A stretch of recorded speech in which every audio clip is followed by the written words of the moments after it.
Hello and welcome back to the BFG. So at the moment we are on the dreams chapter and we are finding out about the BFG's dreams. So Sophie's just asked, please can I see some of those dreams? Sophie asked him. The BFG hesitated. No one is ever seeing them before, he said. Perhaps after all I is letting you have a little peep. Her up off the table and stood her on the palm of one of his huge hands. He carried her towards the shelves. Over here is some of the good dreams, he said, the fizz wizards. Hold me closer so I can read the labels, Sophie asked. My labels is only telling bits of it, BFG said. The dream is usually much longer. The labels is just to remind me. Sophie started to read the labels. The first one seemed long enough to her. It went right round the jar, and as she read it she had to keep turning the jar. This is what it said. Today I is sitting in class and I discover that if I is staring very hard at my teacher in a special way, I is able to put her to sleep. So I keep staring at her and in the end her head drops onto her desk and she goes fast to sleep and snorkles loudly. Then in marches the head teacher and he shouts, Wake up, Miss Plumbridge! How dare you go to sleep in class? Go fetch your hat and coat and leave this school forever. You is sacked. But in a jiffy, I is putting the head teacher to sleep as well, and he just crumples slowly to the ground like a lump of jelly, and there he lies all in a heap and starts snorkeling even louder than Miss Plumbridge. And then I is hearing my mummy's voice saying, Wake up, your breakfast is ready. There's a little picture of a headmaster falling to sleep at school. What a funny dream, Sophie said. It's a ring bella, the BFG said. It's whoopsie. Inside the jar, just below the edge of the label, Sophie could see the putting to sleep dream lying peacefully on the bottom, pulsing gently, sea green like the other one, but perhaps a trifle larger. Do you have separate dreams for boys and for girls? Sophie asked. Of course, the BFG said. If I is giving a girl's dream to a boy, then if it was a really whoopsie girl's dream, the boy would be waking up and thinking what a rot-bungling, sludging old dream that was. Boys would, Sophie said. These here is all girls' dreams on this shelf, the BFG said. So that means that the dream she's just read is a girl's dream. Now, I'm just wondering if there's some boys who are listening to this who would enjoy a dream where they get to put their teacher to sleep and put their head teacher to sleep. So give me a wave if you're a boy or a girl and you would love to have a dream about putting your teachers to sleep. I'm sure there are some boys who would enjoy that dream. Okay, now let's have a look at the boys' dreams. And I want you to think, if you're a boy, I want you to think, would I enjoy this dream? And if you're a girl, I want you to think, would I enjoy this dream as well? So, can I read a boy's dream? You can, the BFG said, and he lifted her to a higher shelf. The label on the nearest boy's dream jar read as follows. I is making myself a marvellous pair of suction boots, and when I put them on, I is able to walk straight up the kitchen wall and across the ceiling. Well, I is walking upside down on my ceiling when my big sister comes in and she is starting to yell at me, as she always does, yelling, What on earth is you doing up there walking on the ceiling? And I looks down at her and I smiles and I says, I told you was driving me up the wall and now you have done. I find that one rather silly, Sophie said. Boys wouldn't, the BFG said, grinning. It's another ring bella. Perhaps you has seen enough now. Right, so I want you to give me a wave if you are a boy or a girl and you would enjoy having a dream about suction boots and walking on the walls and the ceiling. I certainly would.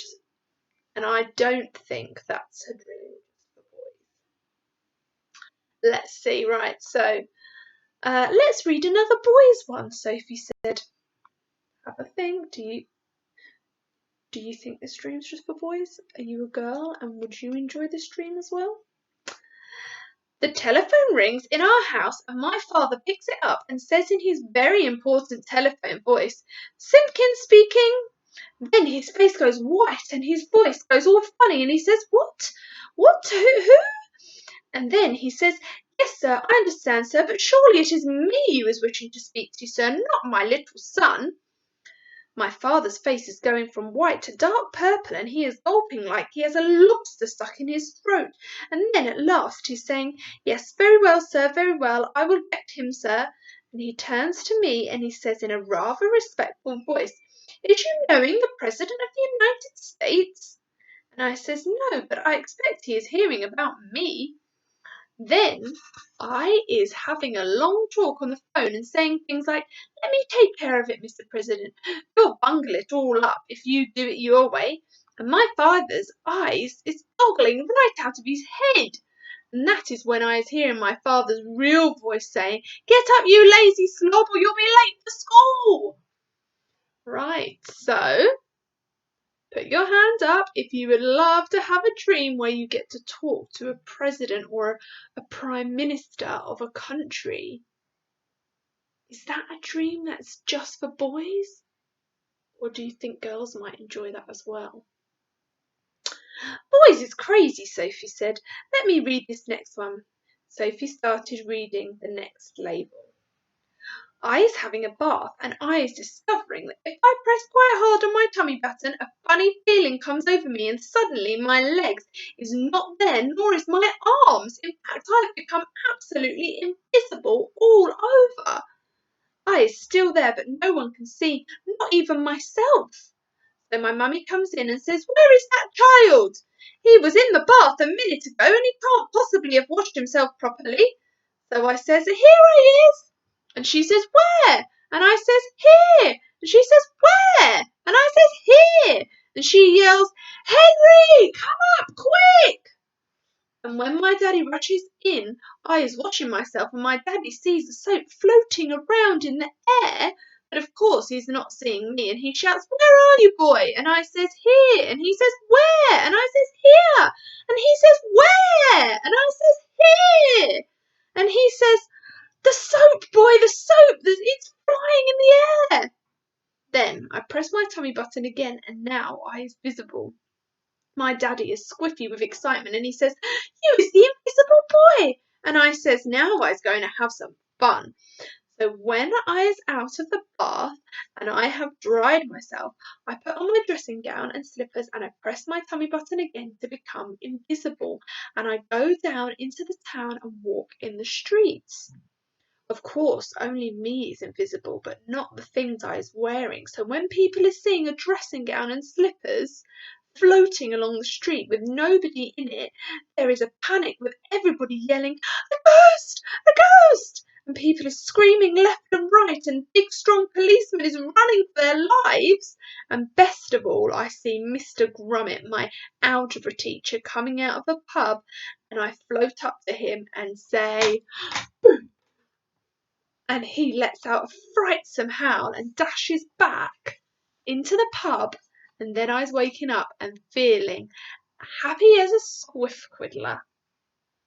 What a dream is that? Now I'm going to ask you the same question. Is that a dream just for boys, or are there lots of girls out there who would really enjoy to be invisible and be a ghost as well?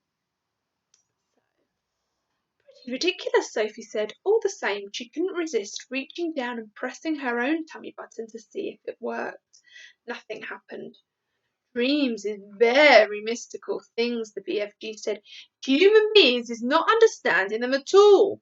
Not even their brainiest professors is understanding them. Has you seen enough?" "Just this last one," Sophie said. "This one here." She started reading. "I has written a book and it is so exciting no one can put it down. As soon as you has read the first line you is so hooked on it you cannot stop until the last page. In all the cities, people just walking in the streets, bumping into each other because their faces is buried in my book. And dentist is reading it whilst trying to fill teeth at the same time. But nobody minds because they's all reading it too in the dentist chair. Drivers is reading it while driving, and cars is crashing all over the country. Brain surgeons is reading it while they is operating on brains, and airline pilots is reading it and going to Timbuktu instead of London. Football players is reading it on the field because they can't put it down, and so is Olympic runners while they're running.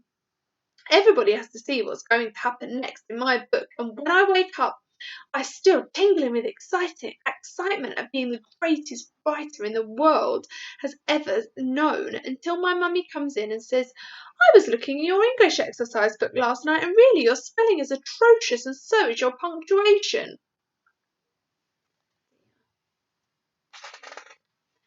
Enough for now, the BFG said. There are dillions more, but my arms is getting tired holding you up.